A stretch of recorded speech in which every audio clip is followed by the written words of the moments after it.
Hit Squad. And Reckless. You know what I'm saying? MC Doc, baby. We came to do this. You heard? Hey, what's poppin', y'all, man? Hey, check this out. Hump Day Wednesday again today, man. We gonna come with a few double plays today. But today we coming with a little knowledge, a little, like, you know what I'm saying? Being nosy. And we trying to figure it all out, man. Because even though it's been a few decades since Aaliyah been gone, you know what I'm saying? I look at it like this, man. Something went wrong. So now that they keep fucking with Kanye or whatever, Kanye is the one that's like being straight up and being bold. Freedom of speech. You know what I'm saying? Constitutional rights that we get to speak on whatever we want to speak on. You know what I'm saying? But unfortunately, it's people out there that feel if you're talking too much, they got to silence you. So I don't even want to get the story twisted. I don't want to even get no speculations wrong. So I'm going to let y'all hear from Dogmouth and from a couple of other people that kind of like know what really took place with Aaliyah, man. You know what I'm saying? Because at first she was with Jay-Z. She's supposed to be coming out with Jay-Z or whatever to be the first Beyonce type of shit. Kelly was like, oh, no, nigga, let me, you know what I'm saying? I don't want to be in the speculation status. So I'm going to let y'all review it with me, and then let's see what we can conjure up from it, man. You know what I'm saying? Kanye West, like, revealing it all, man. And he said he ain't leaving no names out. So without no further ado, man, we finna come with this video and just sort of open up our mind and our little hearts a little bit better what really happened to the original queen. You know what I mean? Holler at your boy, the Spiffy Bro, for 54, and they don't even look like this no more. Yeah.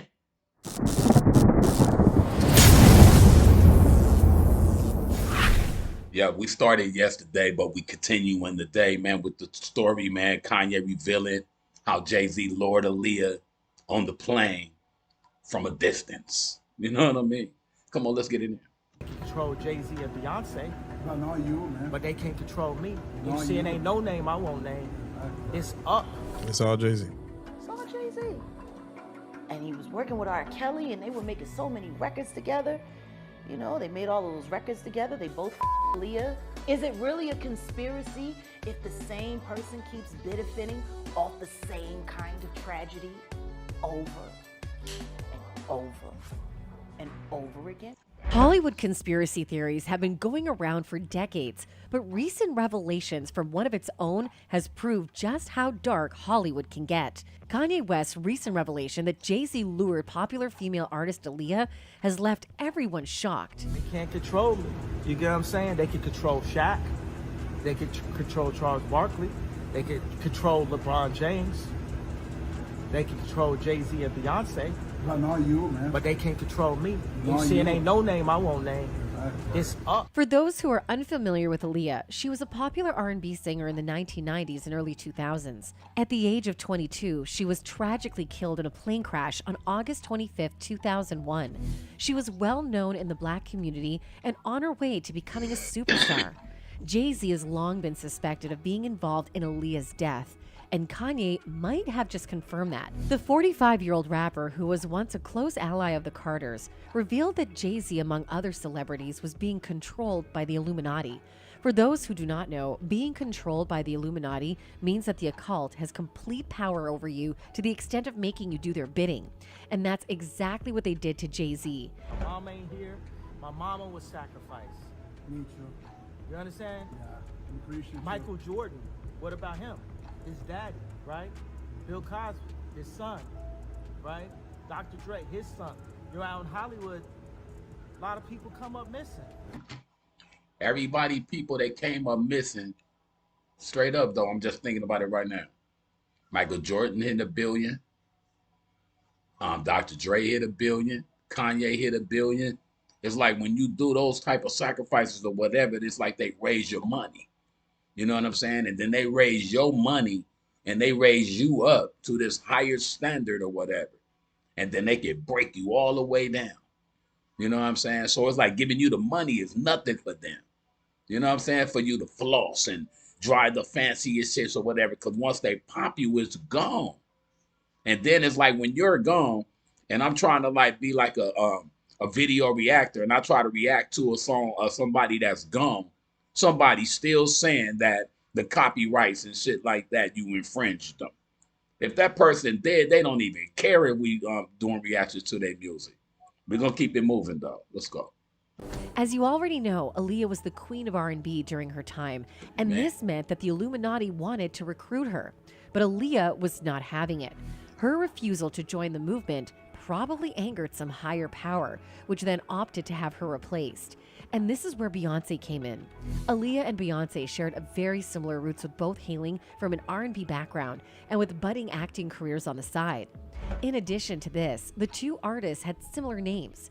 Aaliyah meaning highest, most exalted one, and Beyonce meaning one who is beyond others.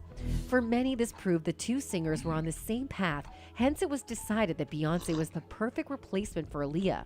However, fans have disagreed with this, saying that Beyonce and Aaliyah were not on the same path. In fact, some claim that Aaliyah was actually the it girl and Queen Bey couldn't even compare, leave alone compete. People trying to come for Aaliyah's vocals are missing the point. Aaliyah was that girl, one fan wrote. Another one added, people don't realize how big Aaliyah was. Those commenting about how much better Beyonce is than Aaliyah must be younger than 35. They are speaking from hindsight instead of the way things were at the time. And also, she lip synced a couple of shows and shit like that, and a couple of her concerts and shit like that. When Aaliyah didn't play with that, she sung. She sang. You know what I'm saying? But they groomed her and molded her into what they needed her to be. You know what I'm saying? And on the real though, Queen of Damn, Aaliyah played a great role in that shit too though. But they was trying to get her into business, nigga, and she was like, nah. So they found the way to get her. That's fucked up though. That's crazy. Excuse my French, y'all. My bad. Then added, Beyonce as a solo artist had nothing on Aaliyah back then. Beyonce wouldn't have gotten as big as she is today as a solo artist if Aaliyah was still alive. It's not because Beyonce isn't talented, it's because Aaliyah was the it girl at the time. Aaliyah had an innocence about her that was captivating. Maybe it was her humility. Well, the Illuminati, which kept Jay-Z on a leash, had already selected Beyonce to carry on the legacy because Aaliyah had refused to join them. Meanwhile, Aaliyah was gaining more knowledge about the Illuminati, and the more knowledge she gained, the more she realized her life was in danger. Weeks before Aaliyah's death, in an interview in Paris, she mentioned a dream, saying, "It's dark in my favorite dream. Someone is after me. Don't know why. I got fear. Then suddenly I lift off. I fly away, far away. How do I feel now? It's like swimming in the air, free and without any weight. No one can reach me. No one can touch me. It's a wonderful feeling." The someone that was after her was probably Jay-Z, who had been instructed by the Illuminati, and the sudden liftoff that she speaks of represents death, but she is still unaware. To some, this theory might seem far-fetched, but when you take a closer look at the Carters' lives, then you begin to notice how Aaliyah's demise cemented their path to success. In fact, it can all be seen by how Beyonce is currently living the life that Aaliyah could only dream about. I don't know why I'm so fortunate and so blessed. What? Child. Anyways. This can be proved by going back to the interview that Aaliyah did in Paris just weeks before she died, where she talked about all of the dreams that she wanted to fulfill. One day I will travel to Egypt. I will be there where Cleopatra and the pharaohs lived. Unfortunately, I can't meet them anymore. If I had a time machine, I would visit ancient Egypt. Who knows, perhaps Cleopatra and me would have become good friends. At least I would have lived an experience of that ancient culture which I only know from books. My books about Egypt are sacred. I used to read every story about Egyptian kings and queens. Sometimes I watch just the pictures. I dream to stand in front of those imposing buildings. Or I make a movie in Egypt. My favorite character to impersonate is Cleopatra. If there will be a remake of that movie, I will apply for this character immediately, the late artist said. Well, did Beyonce not play as Cleopatra in Dreamgirls? Everybody say yeah.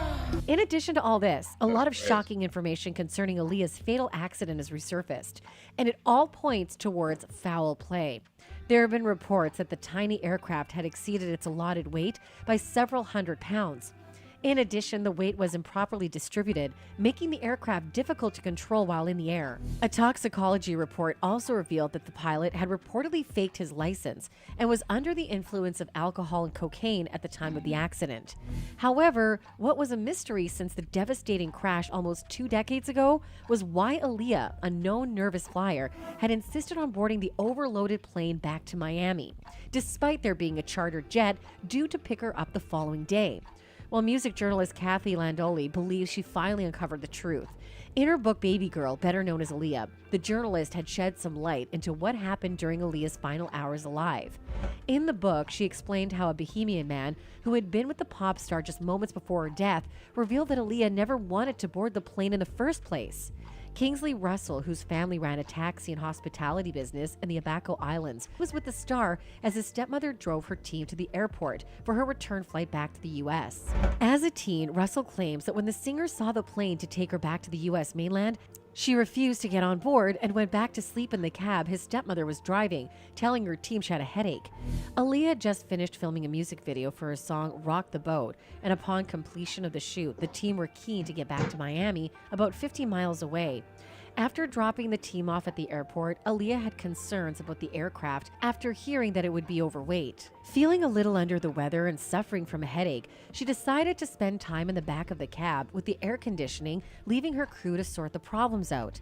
Later, according to Russell, someone from her entourage returned to ask her what was wrong. Aaliyah is said to have repeated her concerns about getting on the plane, at which point she was handed a sleeping pill and she fell into a deep sleep. Russell headed back inside the airport while the star dozed in the back of the taxi. Upon entering the terminal, the book details how he could hear people bickering and arguing over the weight problems and the subsequent delays that were being caused. The airport staff and Aaliyah had the common sense that the plane was overweight, Russell quoted in the book. 2 hours later, the pilot once again advised that there was too much cargo on the aircraft to fly. He was backed up by baggage handlers at the airport, but then the argument ended abruptly and the pilot agreed to continue with the trip. All the while, Aaliyah was still fast asleep in the back of the taxi van, completely unaware of what had been going on inside the airport terminal. Russell details how Aaliyah was brought out of the van and carried onto the plane, despite her earlier reservations. They took her out of the van. She didn't even know she was getting boarded on a plane, Russell states in the book, and adds she went on the airplane asleep. Moments later, the aircraft was ready to depart and began hurling down the runway. It was airborne for less than a minute before it came crashing down a couple of 100 feet from the end. Although some on board survived the initial crash, including Aaliyah's bodyguard and hairstylist, within hours they were all dead.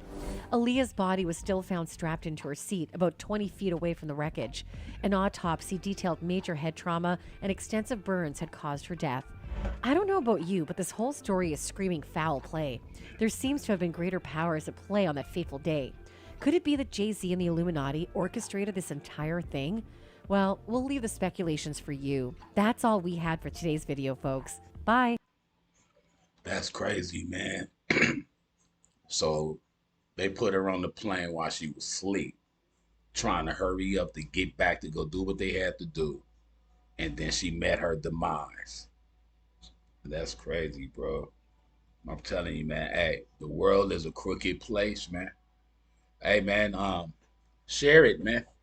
You know what I'm saying? Yeah, if you love Aaliyah, like it. You know what I'm saying? You most likely already a subscriber, man. But this is sad, dog. I love Aaliyah too, though, man. But now we know the backstory. She always wanted to play Cleopatra. Beyonce played. It all makes sense, man. We up out of here, baby.